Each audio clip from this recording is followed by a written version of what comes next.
Happy morning to everyone. I am P. Midunjari from 5th standard. Today's fact. John Dalton coined the term autumn meaning indivisible. Thank you.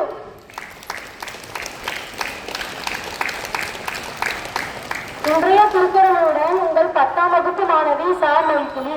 குறள் எண் 429. எதிரவ காக்கும் அறிவினார் கிள்ளை அதிர வருவதோர் நோய். பொருள் வருமுன் அறிந்து காத்து கொள்ளும் திறனுடையவர்களுக்கு அதிர்ச்சி தரக்கூடிய துன்பம் ஏற்படாது. நன்றி. Good morning everyone. I am Yasrachna from grade 10. Today's thought. All birds find shelter during rain, but the eagle avoids rain by flying above the clouds. Problems are common, but attitude makes the difference. By Dr. APJ Abdul Kalam.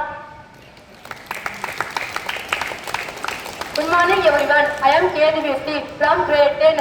Today's thought. Books are guiding youth and an entertainment for age. புத்தகங்கள் இளமையில் வழிகாட்டிகள், முதுமையில் இனிய பொழுதுபோக்குகள். Thank you.